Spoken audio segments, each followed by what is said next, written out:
अच्छा जी, कल हमने अपनी डिस्कशन स्टार्ट की थी लेबर कॉस्टिंग के ऊपर, और लेबर कॉस्टिंग में हमने रेम्यूनरेशन मेथड्स डिस्कस किए थे।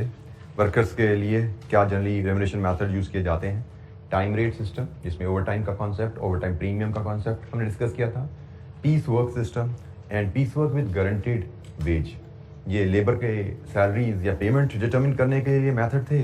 और फिर हमने वेजेस के इंसेंटिव प्लान को डिस्कस किया था। इंसेंटिव कहा जाता है एडिशनल फाइनेंशियल रिवॉर्ड्स, रेम्यूनरेशन के ऊपर additional financial reward to motivate workers so that they can be push to increase their productivity या एफिशिएंसी। तो एनी क्वेश्चन कल के लेक्चर से, कोई चीज़ समझ नहीं आई, पूछना चाहते हो? इलस्ट्रेशन 3 अभी हम कर रहे थे। इलस्ट्रेशन 3 का हमने पार्ट 1 कर लिया था और पार्ट 2, 3 को हमने डिस्कस करना है, तो इलस्ट्रेशन 3 से ही बात शुरू करते हैं। ये जी इलस्ट्रेशन 3 है हमारे पास, जिसको हमने कल डिस्कस किया था। इसका पार्ट 1 हमें मिस्टर तैयब की अर्निंग बताने को कहा गया था। 3 दिनों का डाटा था हमारे पास, मंडे, ट्यूसडे, वेडनेसडे, और हमें कहा गया था कि कंपनी की जो बोनस स्कीम है, इंसेंटिव प्लान है, that is 80% of the time saved each day. इस बेसिस पे बोनस डिटर्मिन करना है। सो बेसिक सैलरी भी पे करनी है, जितने घंटे काम किया उनकी बेसिक सैलरी पे होगी 75 पर आवर के हिसाब से, और टाइम सेव जितना किया अपनी प्रोडक्टिविटी की वजह से, अपनी एफिशिएंसी की वजह से कंपनी का कितना टाइम सेव किया, उस टाइम सेव का 80% बोनस में पे किया जाएगा। उस टाइम सेव का रेम्यूनरेशन 80% बोनस में पे किया जाएगा।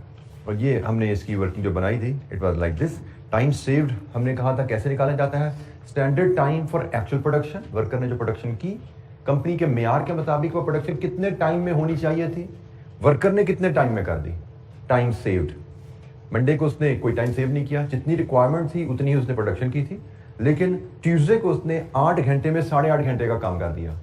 वेडनेसडे को उसने 8 घंटे में 8.75 आवर्स का काम कर दिया, ज़्यादा काम कर दिया ना। तो उसने टाइम सेव किया, कंपनी का जो टाइम सेव किया उसका टाइम सेव का 80% रेगुलर रेट पे उसको बोनस दे दिया गया। टाइम सेव्ड का 80% रेगुलर रेट पे बोनस पे किया गया। 75 rupees per hour is the regular rate. 80% of the time saved हमने बोनस में पे करना है। ये बोनस की अमाउंट है, ये बेसिक रेम्यूनरेशन है, आवर्स वर्क्ड इनटू रेट। जो टोटल अर्निंग इसकी बोनस प्लस बेसिक रेम्यूनरेशन, ये हमने कल बात की थी। तो कोई सवाल जी? टाइम एंड क्वार्टर 1.25, क्वार्टर मतलब 0.25, बेसिक इंटू 1.25, ये ओवर टाइम बन गया। 0.25 प्रीमियम है और 100% आपका बेसिक रेट हो गया। बस 100 रुपये अगर बेसिक रेट है तो ओवर टाइम का रेट 125 है, टाइम एंड क्वार्टर। जी, एनी अदर क्वेश्चन, कोई और सवाल? अच्छा, जिसका पार्ट बी इसी की कंटिन्यूएशन है, वही कहानी है कि 20 यूनिट्स पर डे स्टैंडर्ड है, 8 आवर्स का डे है और 75 का वेज रेट है। Part 2, if 100% bonus plan is used, 100% bonus plan उसने बताया नहीं, but it is understood of time saved. 100% bonus plan is used and 880 units are produced in 40 hours. हमें अर्निंग बतानी है, हम इसको किसी भी अंदाज से कैलकुलेट करना चाहें देख सकते हैं। टाइम सेव्ड का 100% बोनस, अगर मैं इसको 40 घंटे के हफ्ते में उसने 880 यूनिट्स बनाए, इसकी प्रेजेंटेशन हम किसी भी अंदाज से करें, लेकिन मैं इसको देखूंगा standard hours for actual production. Actual production के लिए स्टैंडर्ड आवर्स अलाउड कितने थे? 880 डिवाइड विथ 20, यही है जी? कितने जी? 44 आवर्स स्टैंडर्ड उसने वर्किंग की है, स्टैंडर्ड आवर्स के बराबर काम किया है। एक्चुअल आवर्स जो काम किया उसने वो 40 हैं, तो टाइम सेव्ड 4 आवर्स है। हमसे कहा गया है उसकी अर्निंग बताइए, तो अर्निंग हम उसी अंदाज में बेसिक कैलकुलेट करेंगे। बेसिक अर्निंग इसकी रहेगी 40 आवर्स वर्कड इनटू 75, और बोनस इसमें कैलकुलेट करेंगे या इंसेंटिव कैलकुलेट करेंगे 4 आवर्स टाइम सेव्ड का 100% स्टैंडर्ड रेट पे। तो कितना बना जी बेसिक? 40 इंटू 75 3000 शायद। 40 इंटू 75 300। Are you sure? मुझे यहाँ खड़े हुए पता लग रहा है, तुम्हारा उसमें कैलकुलेटर है, तुम्हें समझ नहीं आ रहा जी। 4 इंटू 100% टू 75, दिस इज 300। तो ये है जी टोटल रेम्यूनरेशन 3300। आप इसको शॉर्टकट वे में ऐसे भी कैलकुलेट कर सकते थे, डायरेक्ट 44 पे 75 लगा दो, इसकी वजह क्या है, आप ऐसे क्यों कर सकते थे? क्योंकि जो टाइम सेव्ड है उस पर भी तो पूरा ही पे होना है ना। पिछले पार्ट में टाइम सेव्ड पे 80% पे होना था, तो बोनस अलहदा कैलकुलेट करना वुड मेक सेंस कि जी बोनस जो टाइम सेव्ड के आवर्स हैं उन पे बोनस अलहदा कैलकुलेट होना है और जो बेसिक है उस पर रेट पूरा लगना है। तो वहां पे तो हमने अलहदा अलहदा कैलकुलेट किया था क्योंकि यहाँ पे 80% आना था। लेकिन जब ये 4 का 100% लेना तो ये 4 ही बन गया ना, तो हम 44 डायरेक्ट यहाँ से अगर 100% ऑफ द टाइम सेव जाना है तो डायरेक्ट 44 पे भी 75 लगा सकते हैं, अनलेस हमें बोनस की अमाउंट अलहदा से कैलकुलेट करनी है। यहाँ पे हमसे उसने बोनस अलहदा नहीं मांगा, उसने कहा अर्निंग बताओ। अर्निंग का मतलब टोटल बताओ, तो टोटल में ऐसे भी कैलकुलेट कर सकता था एक स्ट्रोक में। स्टैंडर्ड आवर निकालता और स्टैंडर्ड आवर इनटू रेट, मेरी टोटल अर्निंग आ जाती। ये ऑप्शन भी यहाँ पे यूज की जा सकती थी कि इसके बाद सीधा ये स्टेप परफॉर्म किया जाता। हम इस पूरे स्टेप को यहाँ से स्किप कर सकते थे, ये स्टेप हमारे पास ऑप्शन था, ये वर्किंग, इसके बाद सीधी ये लाइन, हमारा काम हो जाता। तो जनाब ये होगी जी पार्ट 2 इसका कि अगर 100% बोनस पे किया जाता है, 100% of the time save bonus किया जाता है, तो अर्निंग क्या रहेगी मिस्टर तैयब की।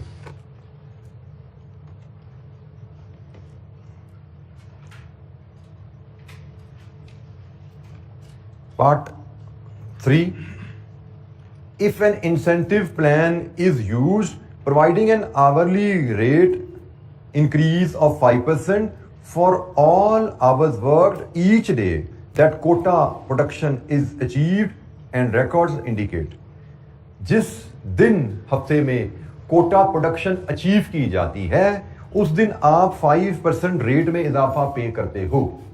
जिस दिन कोटा प्रोडक्शन मतलब स्टैंडर्ड प्रोडक्शन अचीव की जाती है उस दिन आप 5% का इंक्रीज पे करते हो। हमारा कोटा प्रोडक्शन है क्या डेली का? 8 आवर डे है। 8 आवर डे में हमारा कोटा क्या बनता है?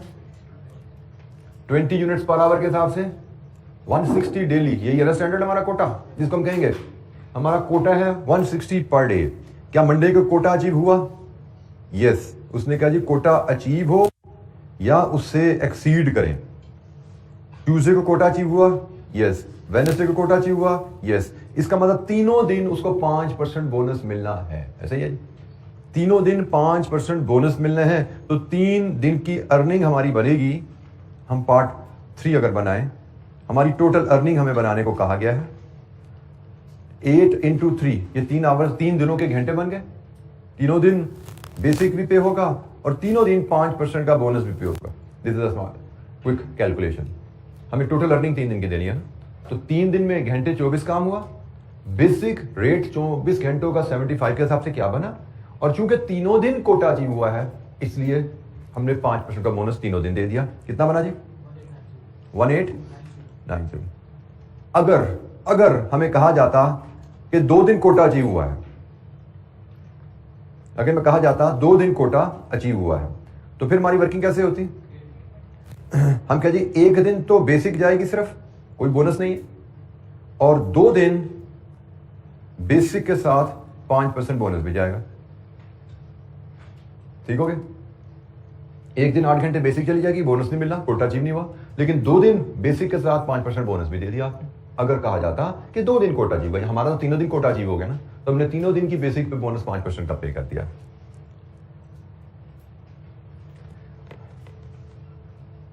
Illustration number 3, different bonus plans को हमने यहाँ पे डिस्कस किया। मैंने आपको कल ही बताया था कि हमने जो डिस्क्रिप्शन में 5 बोनस प्लान पढ़े हैं, प्रैक्टिकली उसके अलावा कुछ भी किसी भी किस्म का बोनस प्लान आप बना सकते हैं। ऑब्जेक्टिव सिर्फ बोनस प्लान बनाते हुए ये होता है कि स्टाफ को मोटिवेशन मिले, उसको पुश मिले परफॉर्मेंस एनहेंस करने की, उसको फाइनेंशियल रिवॉर्ड नजर आए परफॉर्मेंस प्रोडक्टिविटी बढ़ाने पे। जैसे हमने यहां पे देखा, उसने एक पार्ट 1 में 80% बोनस स्कीम पे काम किया of the time save. Part 2 में से कही 100% ऑफ दैट बोनस स्कीम है। पार्ट 3 में कह रहा है 5% आप बोनस दे रहे हैं जहां पे कोटा मीट या एक्सीड होगा। तो you can adopt any bonus plan. ये डिफरेंट प्लान हैं जो हमने पीछे डिस्कस किए थे उनसे। जी कोई सवाल?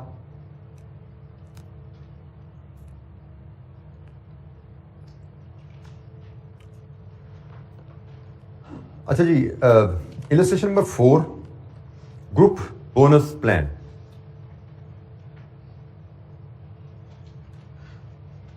रिक्वायरमेंट है जी part 1, week's earning of the group excluding the leader के अलावा ग्रुप की earning, the labour cost per unit, total week की अर्निंग बनानी है, लेबर कॉस्ट पर यूनिट बनानी है, ओवरहेड कॉस्ट पर यूनिट बनानी है, and conversion cost per unit बनानी है based upon the above data.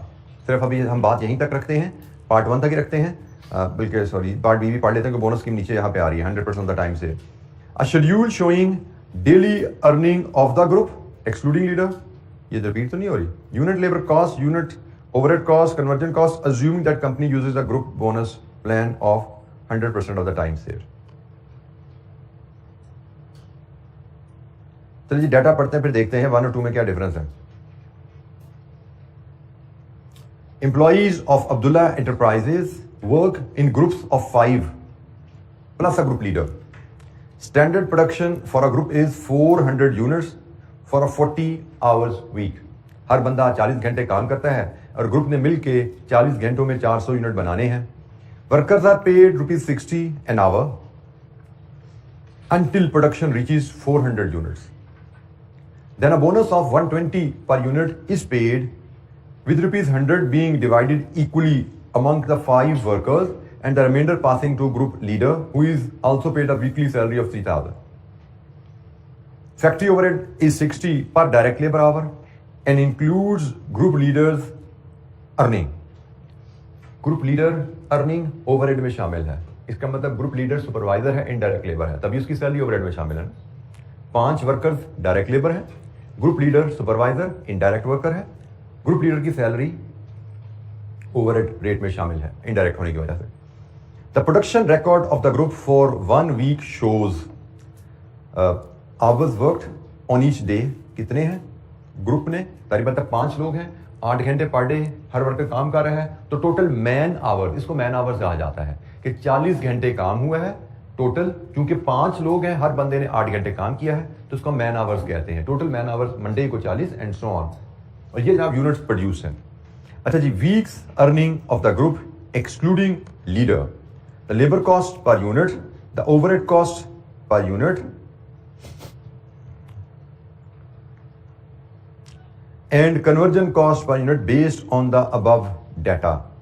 तो अबव डाटा में क्या कहानी क्या, सिंपल है, कोई बोनस स्कीम ही नहीं है यहाँ पे, ऐसे ये 120 पर यूनिट, बिल्कुल जी 120 पर यूनिट बोनस है यहाँ पे। इस केस में 120 400 तक यूनिट्स की प्रोडक्शन है आपकी वीक में, तो आपको बेसिक सैलरी मिलेगी जो कि ₹60 एन आवर है, और 400 से ऊपर प्रोडक्शन है तो एक्सेस प्रोडक्शन पे वर्कर्स को तो मिलने हैं 100। तो weeks earning of the group की अर्निंग कैलकुलेट करने चलते हैं जी वीक की। तो बेसिक अर्निंग, वीक्स की बेसिक अर्निंग आपकी वर्कर की बनेगी जी 200 आवर्स काम किया इन्होंने इंटू 60 रुपीज के हिसाब से ग्रुप की अर्निंग बनी 12,000, और बोनस पे होगा इनको 452 माइनस 400 बेसिक के ऊपर ₹100 के हिसाब से। सॉरी बेटा, ग्रुप की अर्निंग निकाल रहे हैं, तो ग्रुप ने पूरे हफ्ते में कितना काम किया है, हम ग्रुप की अर्निंग निकाल रहे हैं। ग्रुप ने टोटल 200 घंटे काम किया है, 60 रुपए के हिसाब से इनको बेसिक सैलरी जाएगी, और 400 यूनिट से ऊपर जो यूनिट बनाएंगे उसमें 100 पर यूनिट 120 पे होने हैं, लेकिन 120 में से ग्रुप को तो 100 पे होना है, 20 तो सुपरवाइजर का है, लीडर का है। तो जनाब हमारी यहाँ से जो बोनस बनेगा 52 एक्सेस यूनिट इंटू 100 कितना बना जी 5200। तो जनाब ये टोटल ग्रुप अर्निंग आ, टोटल ग्रुप्स अर्निंग 17,200। अब हमसे पार्ट 1 में क्या क्या मांगा गया है, week earnings of the group excluding leader वो आ गई, the labour cost per unit.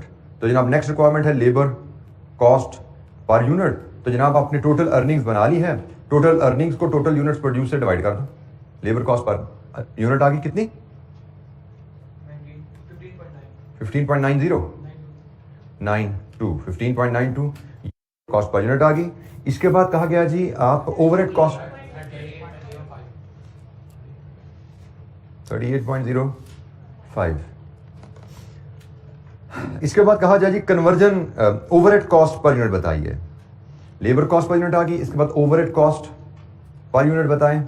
तो ओवरहेड कॉस्ट पर यूनिट उसने हमें एब्जॉर्प्शन रेट दिया है 60 रुपीज पर लेबर आवर के हिसाब से एब्जॉर्प्शन है, 200 आवर्स का हुआ है, ये है जी ओवरहेड एब्जॉर्ब्ड। ऐसे ही है जी पूरे वीक में ओवरहेड एब्जॉर्ब कितने हुए divide with number of units produced. तो बताइए यहां पे कितनी है overhead cost per unit,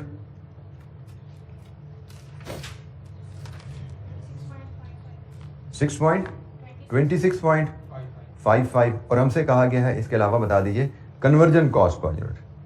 conversion cost per unit बनानी है, it is very simple, conversion cost per unit if this is A, this is B, A plus B, नहीं बनेगी 64.6।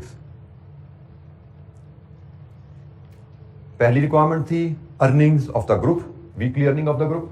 दूसरी रिक्वायरमेंट थी लेबर कॉस्ट पर यूनिट। तीसरी requirement थी overhead cost per unit. तीसरी और चौथी रिक्वायरमेंट थी कन्वर्जन कॉस्ट पर यूनिट। जी एनी क्वेश्चन, कोई सवाल? पार्ट 1 के तहत हमने सारी रिक्वायरमेंट एड्रेस की।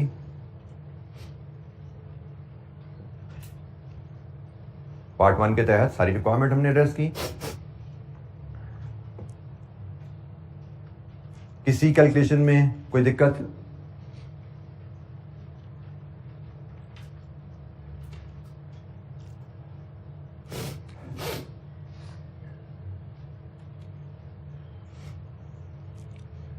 जिसका part 2, a schedule showing daily earning of the group, daily earnings of the group excluding the leader, unit labor cost, unit overhead cost and conversion cost per unit, assuming that company uses the group bonus plan 100% of the time saved. Daily earning बनानी है तो आपके अब यहां पे जनाब 5 दिन है तो 5 कॉलम में आप ये डाटा अरेंज करेंगे पार्ट बी के लिए। Monday, Tuesday, Wednesday, Thursday and Friday.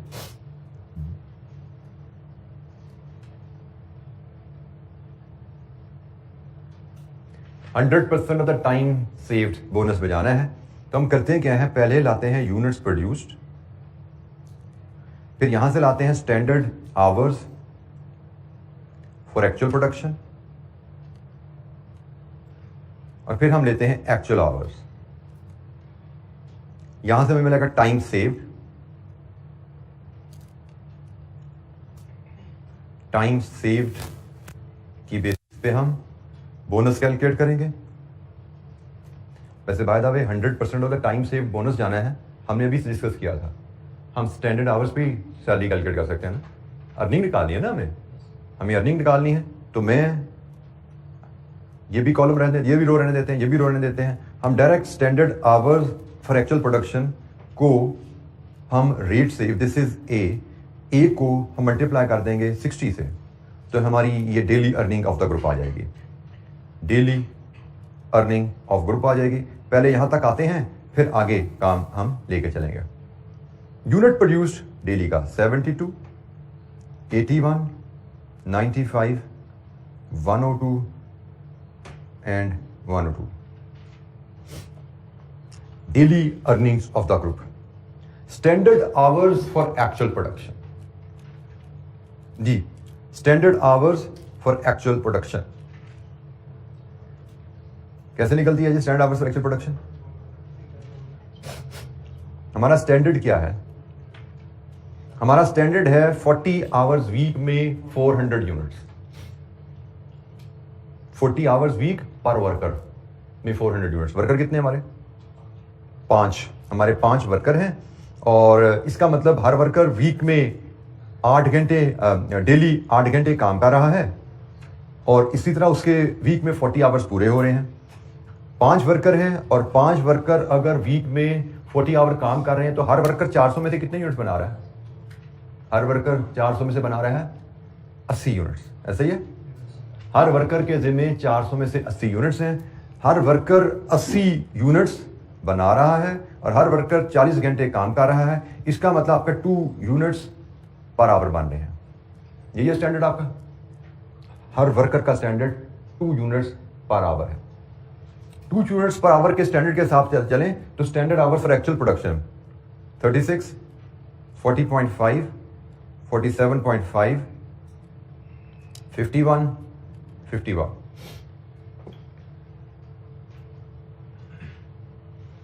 अब यहां पे एक थोड़ा सा कैच आ गया कि यहां पे वर्कर ने 40 घंटे काम किया है। मंडे को 8 वर्कर हैं, 5 वर्कर हैं, 8 घंटे पर वर्कर के हिसाब से 40 घंटे इन्होंने काम किया, एग्रीड?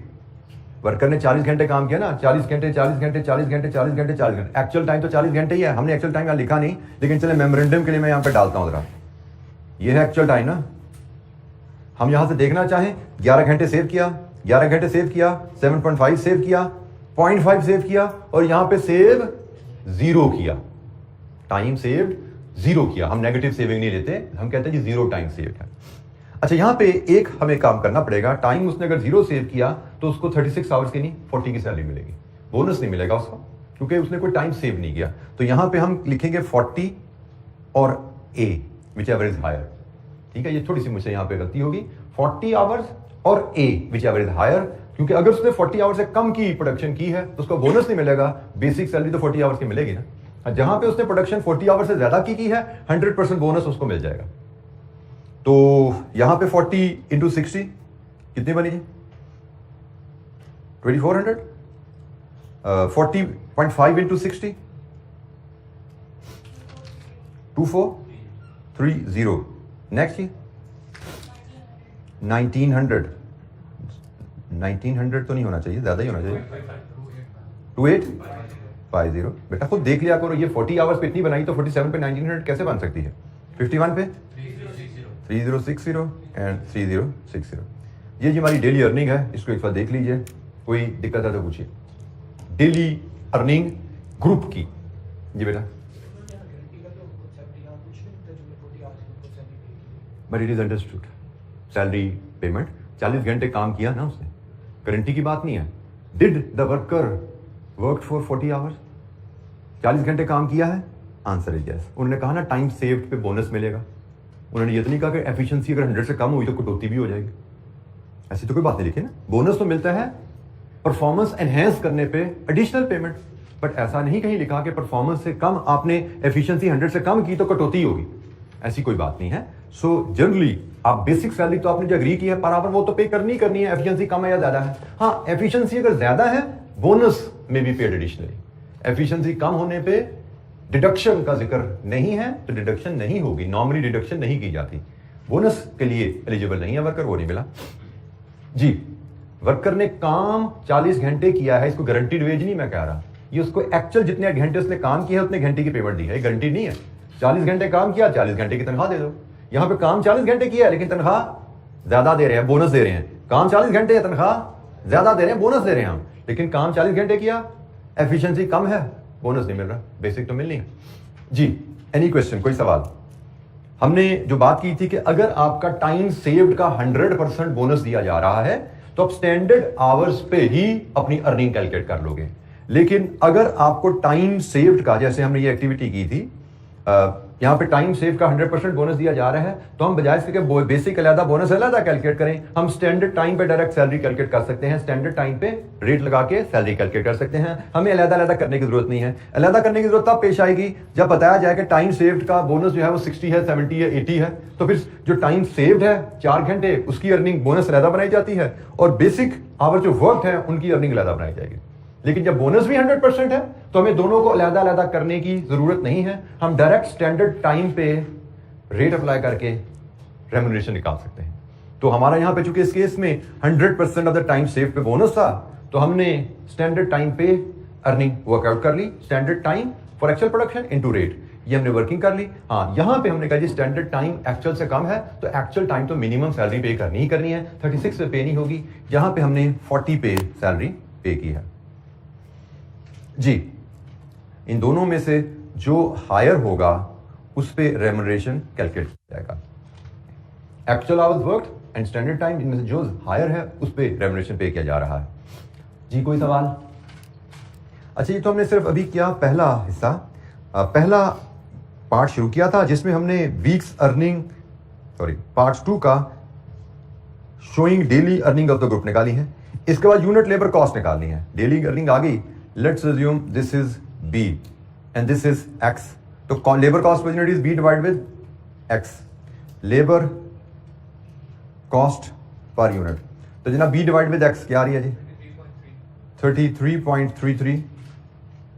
ये कितना जी? 30, नेक्स्ट 30, 30 एंड 30, अच्छा जी, लेबर कॉस्ट आ गई। इसके बाद कहता है जी ओवरहेड कॉस्ट पर यूनिट। तो ओवरहेड कॉस्ट पर यूनिट, तो ओवरहेड कॉस्ट हमें पहले तो हम इसको करते हैं जी simply, it is going to be straightforward. 40 hours worked, हर रोज 40 घंटे काम किया है, एब्जॉर्प्शन रेट 60 है, और इसको एक्चुअल यूनिट प्रोड्यूस्ड एक्स से डिवाइड कर दें, यही है जी। ये डेली का ओवरहेड एब्जॉर्ब है, डेली के ओवरहेड एब्जॉर्ब को डेली की प्रोडक्शन से डिवाइड कर रहे हैं, तो हमें ओवरहेड ये आपका y आ गया है, ये आप यहां से z बना रहे हैं जी। बताइए जनाब क्या आ रहा है आपका overhead cost per unit? Every day it is 33 point, नहीं पहले दिन 33.33, 29.63, 25.26, 23.5253। बेटा आखिरी दिन भी तो ओवरहेड और यूनिट सेम है, तो कॉस्ट क्यों बदल रही है? 23.53। मैंने पहले भी आपको कहा है दिमाग हाजिर रखा करो। ओवरहेड भी सेम है, प्रोडक्शन भी सेम है, तो ओवरहेड कॉस्ट पर यूनिट कैसे बदलेगी? इसके बाद हमें चाहिए कन्वर्जन कॉस्ट पर यूनिट। तो कन्वर्जन कॉस्ट पर यूनिट हमारी होगी y प्लस z।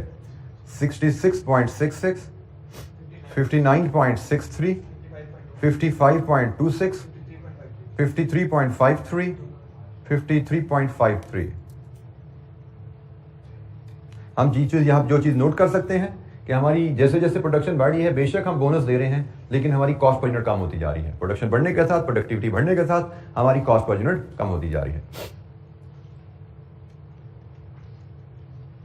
जी। यदि क्वेश्चन इलस्ट्रेशन नंबर 4 हमने परफॉर्म की, उसमें जैसे एग्जामिनर ने मैं कहा था daily earning of the group बनाइए, bonus 100% of the time saved के हिसाब से लेके, लेबर कॉस्ट पर यूनिट बनाइए, ओवरहेड कॉस्ट पर यूनिट बनाइए, और कन्वर्जन कॉस्ट पर यूनिट बनाइए। तमाम कैलकुलेशन हमने कंप्लीट की हैं। कोई सवाल?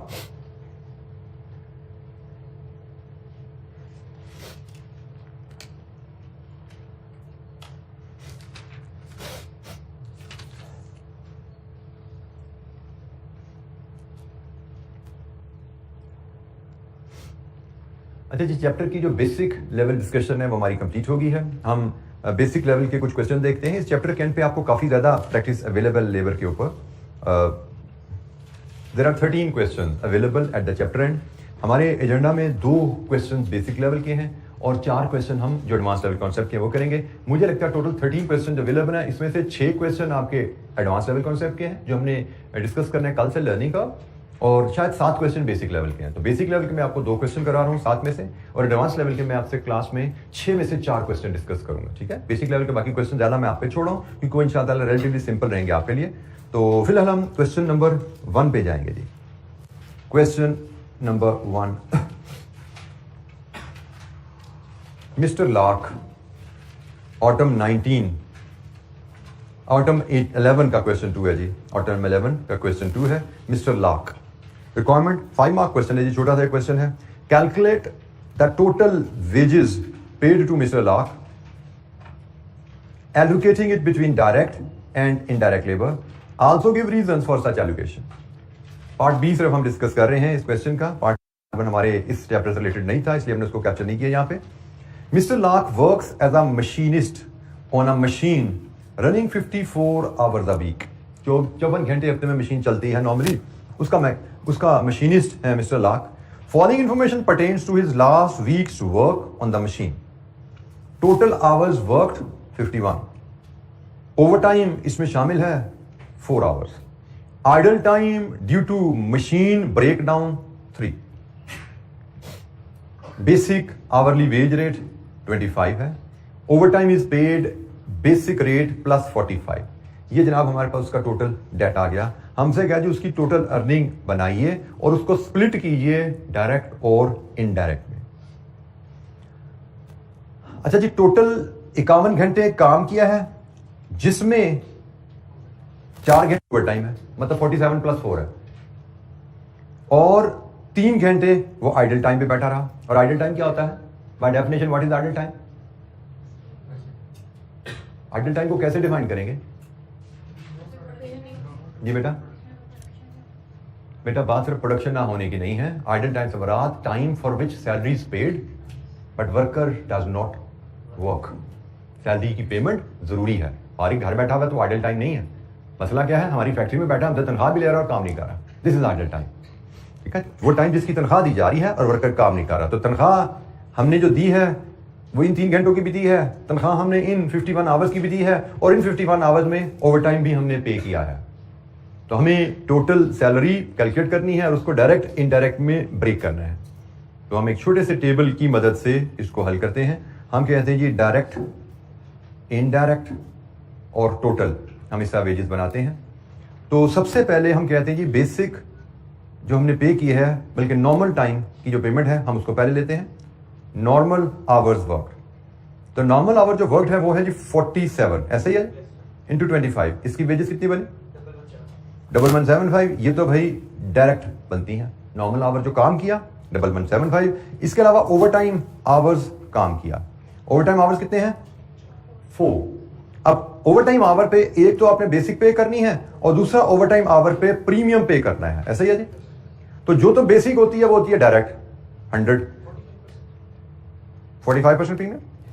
जो तो होती है बेसिक वो होती है डायरेक्ट, और जो होता है premium in the absence of information वो आपका जाता है इनडायरेक्ट में। कितना है जी इनडायरेक्ट? 45।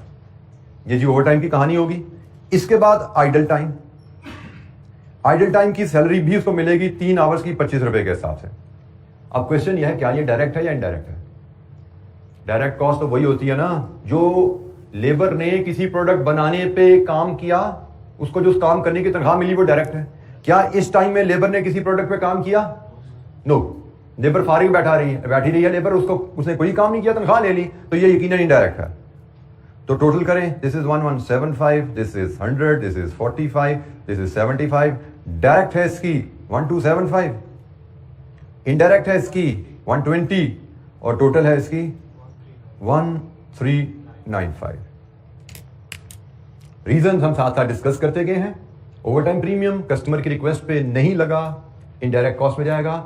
आइडल टाइम किसी प्रोडक्ट को बनाने में स्पेंड नहीं हुआ, लेबर फारिग बैठी रही है, प्रोडक्ट को चार्ज नहीं हो सकता, ये भी इनडायरेक्ट में जाएगा। और जो काम बेसिक पे प्रोडक्ट बनाने पे हुआ वो डायरेक्ट कॉस्ट में जाता है। जी, एनी क्वेश्चन, कोई सवाल? क्वेश्चन नंबर 1 सिंपल सा सवाल था जिसमें हमें सैलरी एक वर्कर की बनाने को कहा गया था और उसका डायरेक्ट और इनडायरेक्ट में उसको स्प्लिट करना था। कोई सवाल?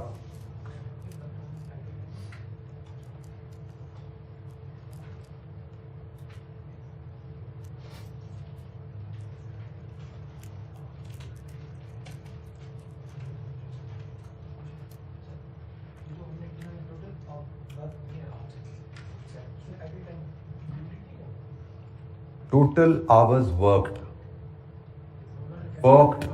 पेड नहीं है। काम कितने घंटे किया?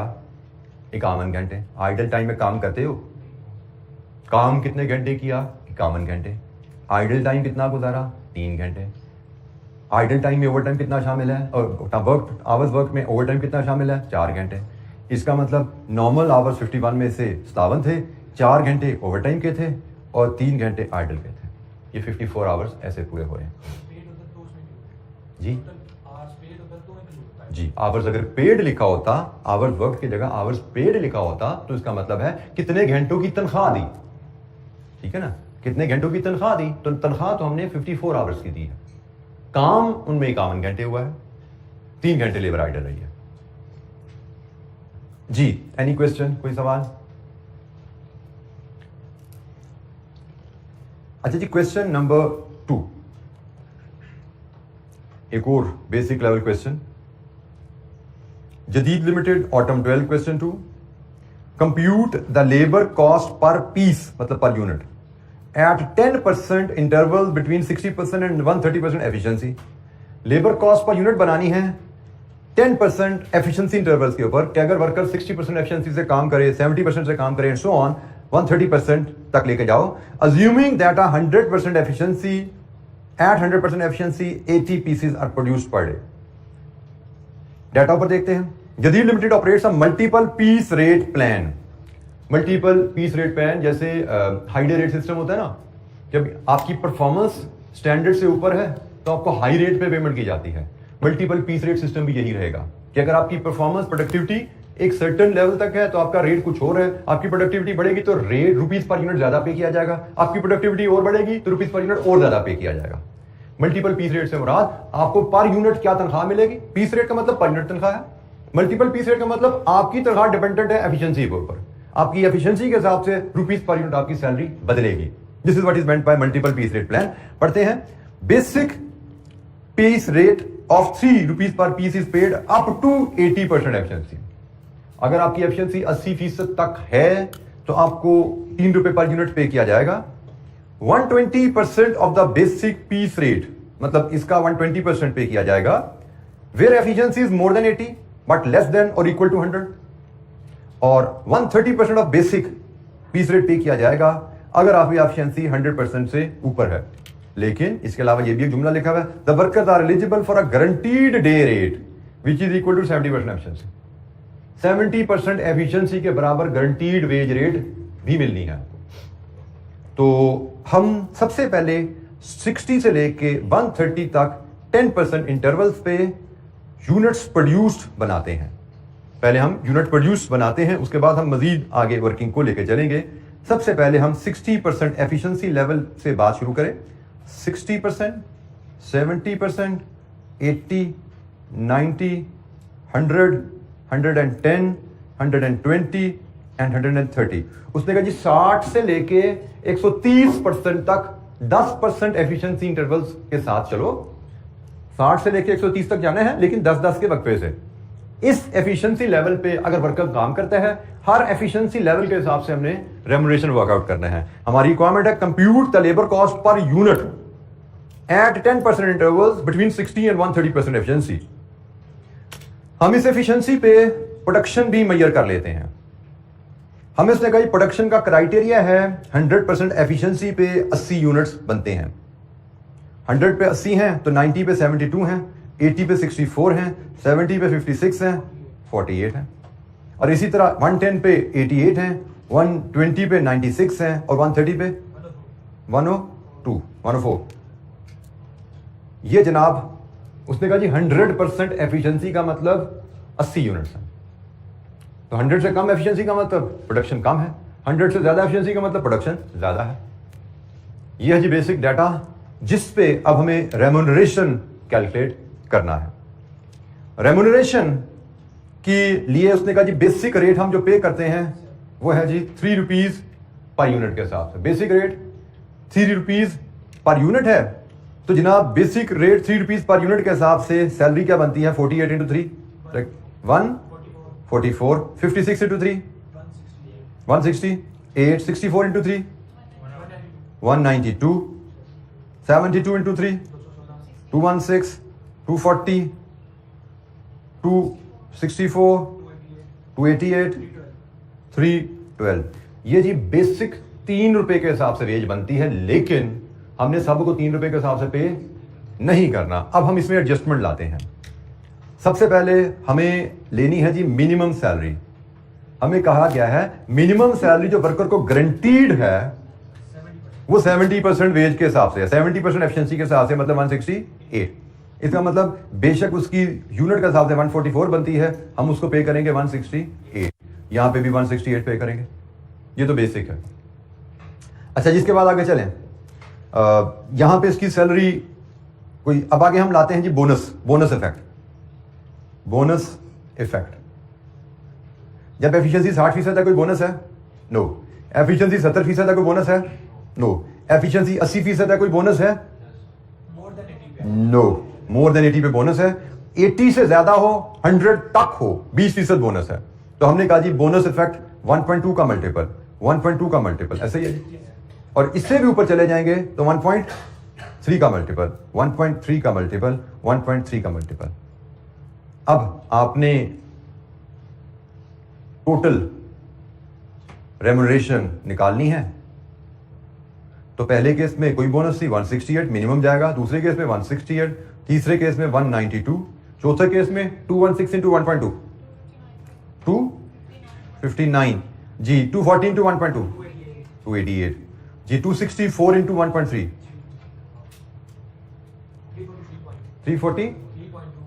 343.2 जी। नेक्स्ट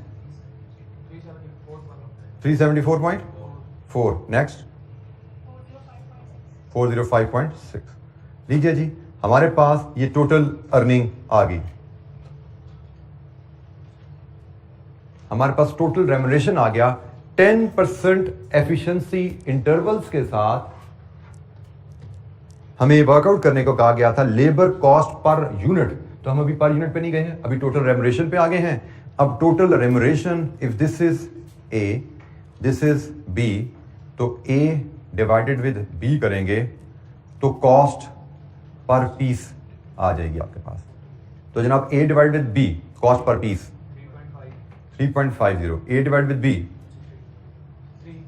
3 जी, ए डिवाइड विद बी 3, 3.6, 3.6, 3.9, 3.9, 3.9। लीजिए जी, ये है जी हमारा data cost per piece.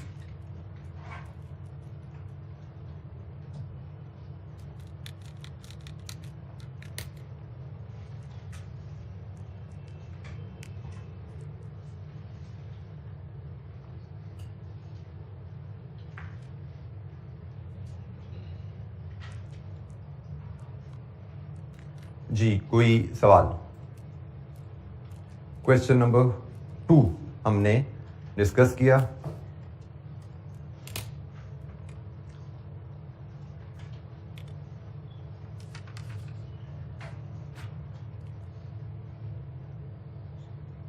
Piece rate system के हिसाब से भी हमने रेम्युनरेशन वर्कआउट करने का क्वेश्चन किया। पीस रेट सिस्टम में भी बोनस बिल्ट इन किया जा सकता है मल्टीपल पीस रेट के थ्रू। अच्छा जी, थोड़ा सा तारुफ हम ले लेते हैं लर्निंग कर्व के कॉन्सेप्ट से। लर्निंग कर्व क्या है?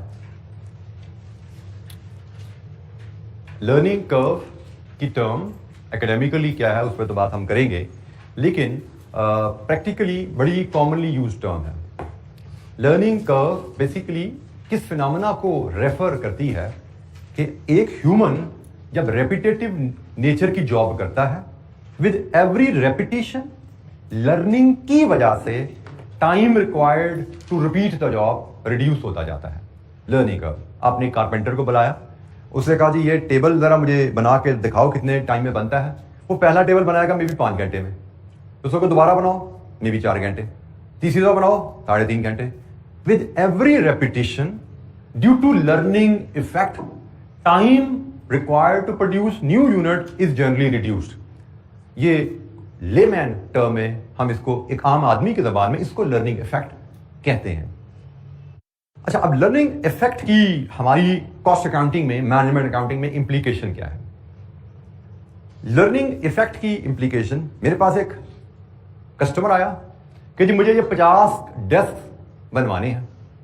अब ये डिजाइन का डेस्क मैंने कभी अपने वर्कर से पहले नहीं बनवाया हुआ, ये नया डिजाइन कस्टमर लेके आया है। अब मैंने अपने वर्कर से कहा यार मुझे देख के बताओ, चलो एक सैंपल ही बनाओ, जरा देखते हैं कितना टाइम लगता है। मेरे वर्कर ने सैंपल बनाया, इसमें लगे 5 घंटे। अब अगर मैं वर्किंग करते हुए, कॉस्टिंग करते हुए 50 units into 5 hours per unit 250 hours अपनी कॉस्टिंग में डालूंगा तो मेरी कॉस्ट ओवरस्टेट हो जाएगी, क्योंकि मैंने तो 5 घंटे अपनी कैलकुलेशन में यूज कर लिए जो कि पहले यूनिट बनाने पर लगे हैं। मैंने इग्नोर कर दिया लर्निंग इफेक्ट, मैंने लर्निंग का इफेक्ट इग्नोर कर दिया। अगर मैं लर्निंग का इफेक्ट इग्नोर करूंगा तो मैं अपनी कॉस्ट को ओवरस्टेट कर दूंगा, और जब मैंने कॉस्ट ओवरस्टेट कर दी तो मेरी प्राइस भी ओवरस्टेट हो जाएगी और हो सकता है कस्टमर मैं लूज कर दे। मे बी पहले यूनिट पे 5 घंटे लगे हैं, लेकिन चलते चलते मैं जब 50 यूनिट बनाता तो शायद एवरेज टाइम मेरा 4 घंटे लगना था। मतलब कहां 50 यूनिट्स इंटू 4 घंटे 200 घंटे, कहां 50 घंटे इंटू 50 250 घंटे। तो अगर मैं लर्निंग इफेक्ट को इनकॉर्पोरेट करता, मेरी लेबर कॉस्ट 50 डेज की 200 घंटे पे डिटरमिन होनी चाहिए थी। मैंने लर्निंग इफेक्ट को इग्नोर किया, मैंने अपनी लेबर कॉस्ट 250 घंटे पे डिटरमिन की। सो लर्निंग इफेक्ट को आपको अपनी प्रोडक्शन कॉस्ट में इनकॉर्पोरेट करना चाहिए to determine a fair cost estimation. अगर आप फेयर कॉस्ट एस्टिमेशन लेंगे तो ही आप एक फेयर प्राइस कोट कर पाएंगे। इसी कॉन्सेप्ट को, लर्निंग के इफेक्ट को हम अपनी कॉस्ट पर यूनिट में कैसे इनकॉर्पोरेट करते हैं, यही है हमारा topic learning curve.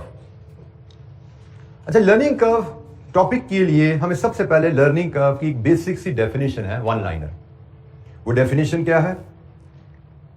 As cumulative output doubles the cumulative average time per unit falls to a fix percentage refer to as learning rate of the previous average time. इसका मतलब क्या है? हम समझते हैं ये हमारी क्यूमुलेटिव आउटपुट है, आउटपुट या प्रोडक्शन है, और ये हमारा एवरेज टाइम पर यूनिट है।